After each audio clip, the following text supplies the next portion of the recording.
of you to comment on this issue, but let me start by asking you. You talked about the depth of talent, but what about the depth of the market opportunity? I think many assumptions were made through the course of the pandemic on the size of the opportunity. Is there a reset on that front as well, or on the assumptions that were made? I think the size of the opportunity is only growing. 5 years ago, they said that an enterprise software company targeting India could only be $25 million. We've got companies in our portfolio that are passing $40 million just in India, and so on. So I think that envelope, the opportunity set continues to expand. Iran goes after $1 trillion trade opportunity, and so on and so forth. So very large markets. I don't think market size is the issue. I think it's just building with profitability in mind, and not just growth. Yeah, and that, Vaibhav, brings me to you to address both those issues, that at least perhaps in some sectors we overshot, for now, at least for the near term, the size of the market and the kind of opportunity that these companies could look at, and especially from a monetization perspective, because everyone's now talking about unit economics and don't just chase growth at any cost and so on and so forth. In that context, then, is the addressable opportunity going to be smaller as companies look at chasing profitable growth? Yeah, no, I think that's a great question, Shireen. I think like Dave mentioned, I think the largeness of the opportunity is not a problem. I think the problem is how soon we underwrote we will get there. I think we just thought that we can burn our way to getting to that growth much faster. And I think that was obviously driven by what investors underwrote globally and what pricing they brought into those companies and things like that. So I think I'm not as worried about how small or large the market opportunity is, or worry about getting that large size. I think what we all learned and what we need to internalize is that it's going to take us longer, right? So I think we need to plan for that in terms of how we spend, how we ensure what growth metrics we are reaching with what unit economics and things like that, right? So I think in a nutshell, it is really about making sure that we are building right and sustainable companies, not overthinking, the largeness of the opportunity because it is there, but factor in the time it's going to take, right? So we just need more patience and more correct building. Right? That's what I would say. How much more patience, Vaibhav? How much more patience are you baking into the assumptions at this point in time? I mean, how far do you push out that window? And I'll ask you this in the context of the commentary that's starting to come in, at least from some of the recently listed players. Everyone is suddenly talking about advancing being EBITDA positive. So I'm just trying to understand, like, is there a dissonance here? What do you make of it? And how much of a future runway are you baking into the fact that it's going to take longer? Well, absolutely. See, Shireen, I think it goes back to thinking how some of these companies were built in the first place, right? So if you were built to say that, hey, I'm going to grow by paying for it, instead of saying that I'm going to build a product, make it work to a certain scale, let it compound, and let the linearity of growth not be driven by how much I'm spending for it, right? I think that's the fundamental problem. If we get that right, then I think we are going to get to a very good position, and we won't have to sort of burn through to get to a certain growth rate and then come back and say, hey, let me figure out profitability now. I think that's really, really hard. And that's what we're seeing with some of the scale companies where, it is very hard to change your DNA completely, right? So what we are factoring into our early stage portfolio is just asking the right questions much before. Asking, is the product working at the seed and Series A stage, so that we're not going to question these simple things at Series D when it becomes, it compounds and becomes much, much harder, right? So I think we will get there. I think, like Dave mentioned, the market is there. How we get there and how much time we allow is going to be important, right? So I think we probably need 2x more time just to kind of articulate a clearer answer to your question. And I think several of the companies, I think we have several founders who are patient as well. We probably don't talk about them as much, but I think they will leave enough examples for some of these companies to follow as well. So I'm fairly positive we'll get there.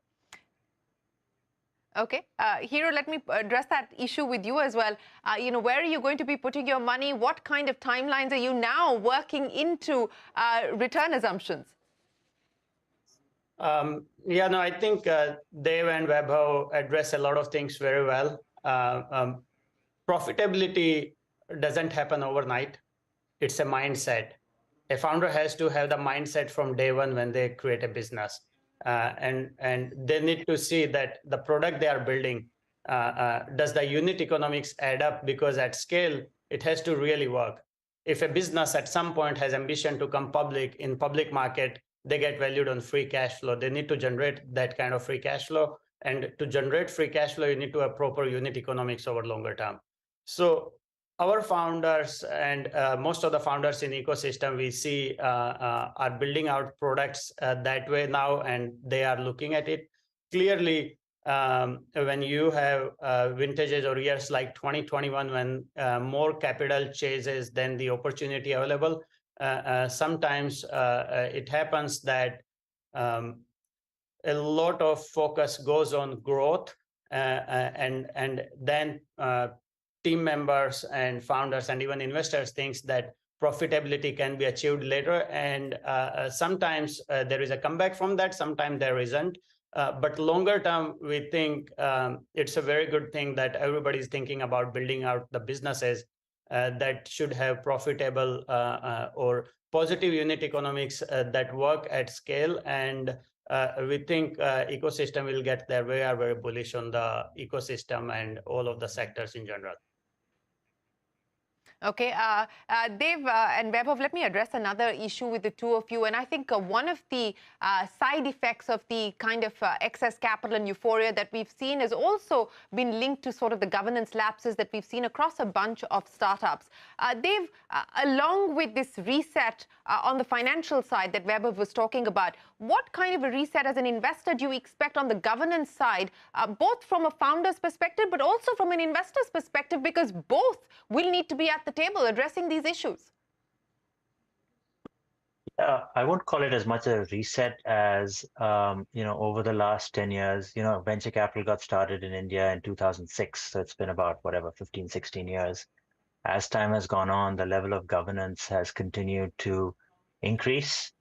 And by and large, a lot of the founders in India are very much pro strong governance, whether it's transparency in reporting, whether it's board dynamics and so on. So we are quite happy in general, whether, from an ESG perspective or a diversity perspective at the board level. I think there's more work to be done there, but it's going in the right direction.